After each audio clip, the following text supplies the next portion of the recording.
여러분들이 생각하는 하지정맥류라고 하면 겉으로 혈관이 울퉁불퉁 튀어나온 모습만 떠올릴 수 있는데요. 그런데 무서운 점은 보이지 않는 곳에서 심각한 문제가 일어날 수도 있다는 사실입니다.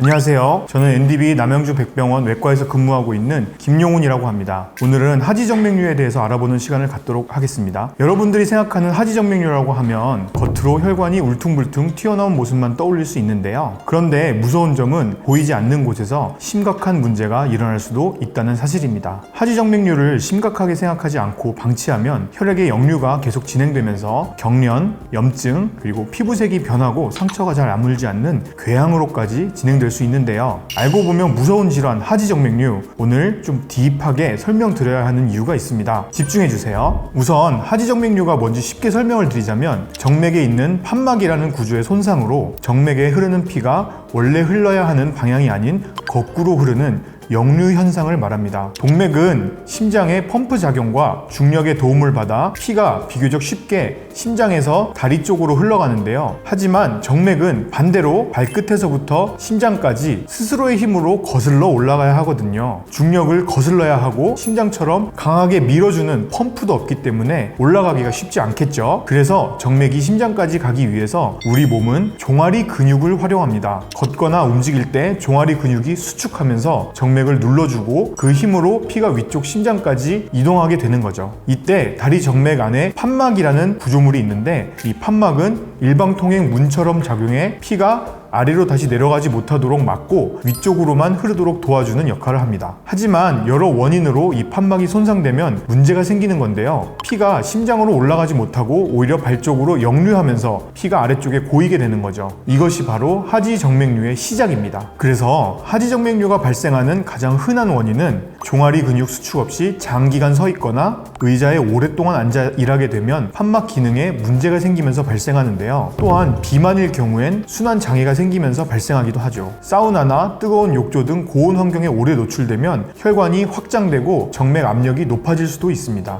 이러한 경우에 정맥 역류가 심해져서 증상이 악화될 수도 있지요. 여성분들은 특히 임신이 큰 변수일 수도 있습니다. 자궁이 커지면서 혈관을 압박하고 호르몬 변화까지 겹치면 혈관이 더 잘 늘어나 하지정맥류가 생기기 쉬울 수도 있죠. 그리고 가장 무서운 점은 유전도 한몫한다는 점입니다. 연구에 따르면 하지정맥류 환자의 약 80%는 가족 중에도 환자가 있다고 하는데요. 즉 부모님이나 형제 자매 중에 누군가 하지정맥류가 있다면 나도 위험군일 수 있는 거죠. 그렇다면 하지정맥류 증상은 어떻게 나타날까요? 하지정맥류의 초기 증상은 다리에 거미줄 모양의 실핏줄이 드러나거나 혈관이 울퉁불퉁하게 돌출되는 모습으로 나타나게 됩니다. 하지만 이 질환은 단순히 겉모습의 문제가 아닌데요. 많은 환자분들이 다리 통증, 저림, 붓기 같은 불편을 호소하고 시간이 지날수록 증상은 점점 심해지게 됩니다. 장기간 방치하게 될 경우 습진이나 색소 침착, 심한 경우에는 정맥성 궤양과 같은 피부 질환으로 이어질 수 있고 혈관 주변에 염증이 발생하거나 피부 괴사까지 초래할 수 있습니다. 그럼에도 불구하고 많은 분들이 나이가 들면 생기는 자연스러운 현상이라고 오해해서 치료를 늦추곤 합니다. 하지만 방치할 경우에 확장된 혈관이 주변 조직과 신경을 압박해서 만성 통증을 유발하고 혈액이 고이면서 혈전이 형성되는 위험까지 생길 수 있습니다. 따라서 하지정맥류는 단순한 미용 문제가 아니라 반드시 조기 진단과 관리가 필요한 질환임을 꼭 기억하셔야 합니다. 여러분, 근데 이 하지정맥류도 치료 방법이 계속 진화하고 있다는 거 아셨나요? 1세대는 흔히 발거술이라고 불리던 수술이에요. 말 그대로 혈관을 다리에서 뽑아내는 방식이죠. 2세대부터는 조금 더 세련돼져서 열치료, 즉 레이저나 고주파로 혈관을 지져서 막는 방법이 주류가 됐습니다. 그런데 요즘은 한 단계 더 나아간 3세대 비열 치료의 시대라고 할 수 있는데요. 기존의 치료법과 다르게 열을 사용하지 않고 혈관 내에 카테터가 들어가서 혈관 안에 접착제나 약물을 도포해서 혈관을 붙여주는 치료를 말합니다. 이전 치료법에 비해서 신경 손상이나 멍이 적고 미용적인 효과가 있으며 일상생활 복귀가 빠른 장점이 있습니다. 이런 3세대 치료법 중에 어떤 치료법이 나에게 맞을까 고민하시는 분들도 많을 것 같은데요. 이런 3세대 비열 치료법에는 베나실, 클라리베인이 있고 최근에는 새로운 3세대 치료법인 플레보그립이 국내에 도입되었습니다. 그 중에서도 우리 병원에서 치료하는 베나실과 플레보그립의 장단점을 비교해보는 시간을 갖겠습니다. 먼저 베나실 치료법은 혈관 안으로 의료용 접착제를 주입해 늘어난 혈관을 붙여주는 시술입니다. 혈관용 접착제를 사용하기 때문에 혈관을 확실히 붙여줄 수 있고 혈관이 한 번에 붓기 때문에 멍이나 상처가 적다는 장점이 있습니다. 하지만 일부 환자에게는 접착제가 도포된 혈관이 만져지거나 알레르기 반응으로 인해 가려움,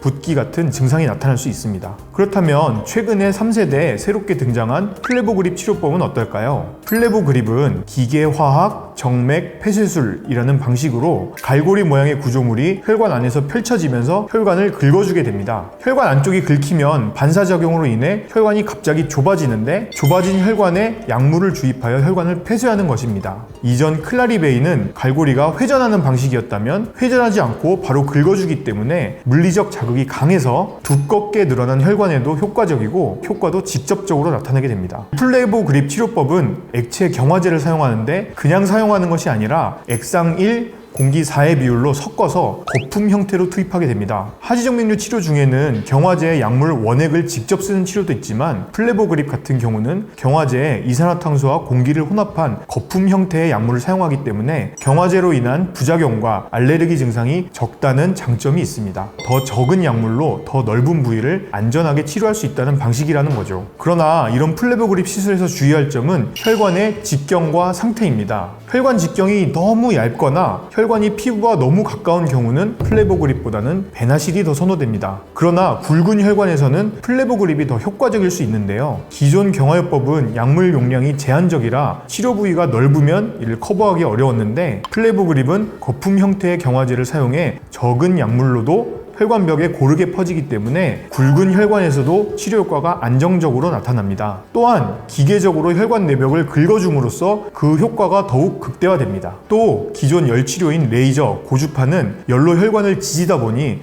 화상 등의 손상 위험이 있었는데 플레보그립은 비열 방식이라 이런 부작용 위험을 크게 줄일 수 있습니다. 재발 환자에게도 효과적인데요. 이미 수술이나 열치료를 받았던 부위는 조직이 손상돼서 다시 열을 가하기 어렵지만 플레보그립은 기계적 자극과 화학적 약물 투여를 병행하기 때문에 재발된 혈관에도 적용이 가능합니다. 또한 빠른 회복이 필요한 직장인들에게는 큰 장점이 있습니다. 절개나 고열을 쓰지 않고 소량의 약물로 시술하기 때문에 시술 후에 통증이나 멍이 적고 회복 속도도 빨라서 일상의 복귀가 대단히 용이합니다. 그러면 환자분들이 이 두 가지 비열 치료법 중에 어떤 것이 본인에게 맞고 뭘 받아야 하는지 질문하는 분들이 많은데요. 그래서 시술 전에는 반드시 정밀 검사가 필요합니다. 첫 번째로 도플러 초음파를 통해서 혈관의 역류 위치와 굵기 그리고 역류 시간까지 확인할 수 있어서 하지정맥류 치료법에서 가장 중요한 검사는 도플러 초음파라고 할 수 있겠습니다. 두 번째로 실제 하지정맥류가 일어나는 대복제정맥, 소복제정맥뿐 아니라 가지치기를 한 작은 혈관들도 검사를 통해 확인해서 수술 시 제거 계획을 세울 수 있습니다.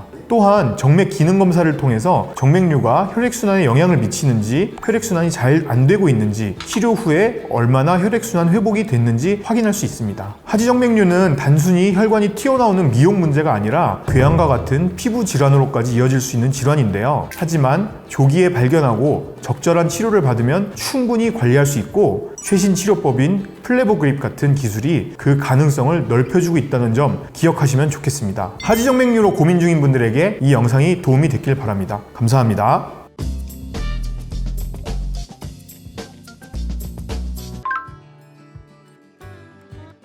플레보그립 치료 같은 경우에는 수술을 하고 바로 다음날부터 일상생활로 바로 복귀가 가능합니다. 예전에 1세대 발거술 같은 경우에는 1주에서 2주 이상 통증이 지속되는 경우가 많았는데 플레보그립 치료 후에는 통증이 오래 가지 않습니다. 퇴원 후에 바로 일상생활로 복귀가 가능하다고 알고 계시면 되겠습니다.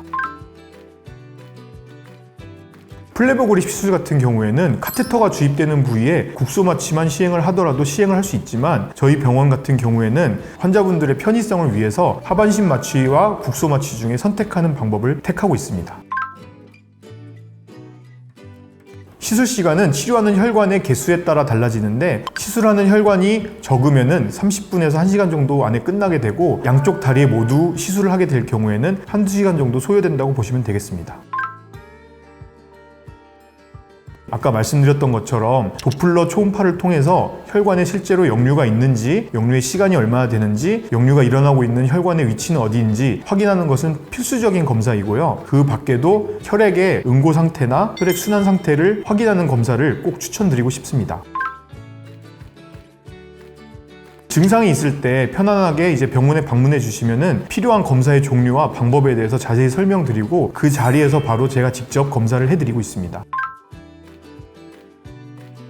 사실 생활습관 관리로 하지정맥류를 완벽하게 예방할 수는 없지만 되도록이면 선 자세를 오래 유지하는 직업을 가지신 분들은 압박 스타킹을 착용하거나 누워서 다리를 심장보다 높게 위치시키는 등의 생활습관이 조금 도움이 될 수는 있겠습니다.